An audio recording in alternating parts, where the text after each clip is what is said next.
rahmatullahi wa barakatuh. This is Najwa Husseini with Azadi News. UNHCR calls for renewed and strong support for Rohingya refugees. Facebook is reportedly continuing a ban on anti-coup groups in Burma.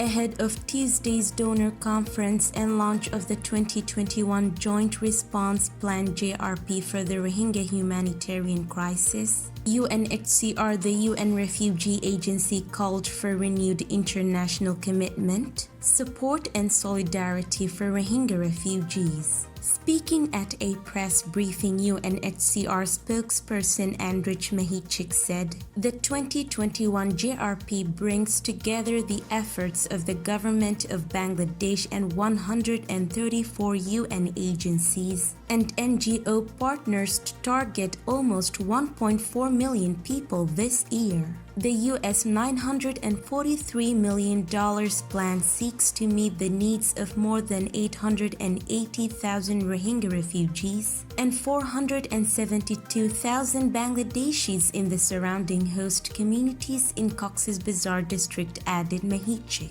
Most Rohingya refugees, nearly a million, fled violence in Burma's Arakan state in 2017, according to the UNHCR.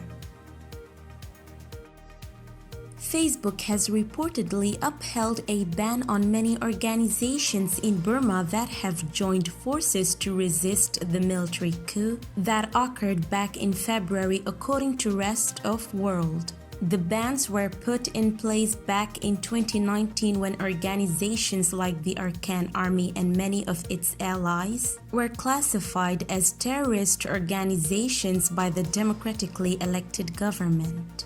Things have changed in Burma since then. After the military coup and government takeover by the military, the political situation has become extremely complex. There is, however, one thing that is seemingly clear: the Arakan Army is no longer classified as a terrorist organization, either by the current military-led government or by the elected government currently in exile. Yet, according to Rest of World, the Arakan Army is still not allowed on Facebook. The AA isn't the only group that's found itself unable to communicate through Facebook.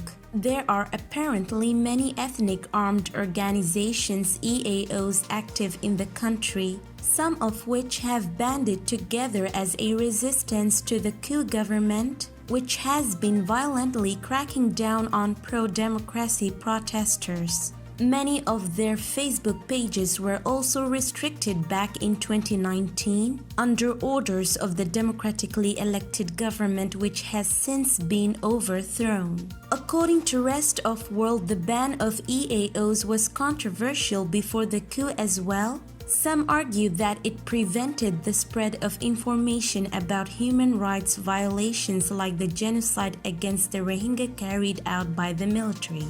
Now, EAOs and journalists in the country argue that Facebook's bans prevent them from showing what's happening in the struggle against the current military government.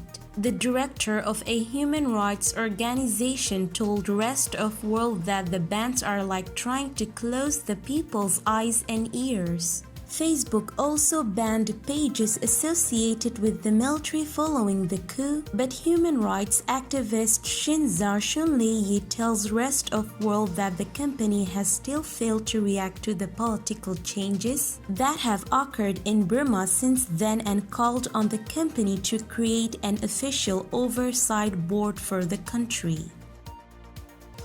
This is today's news. To get more updates about Rohingya, subscribe to our YouTube channel and hit the notification bell. Visit our website azaditvnews.com and follow our social media accounts. Wassalamu alaikum wa rahmatullahi wa barakatuh.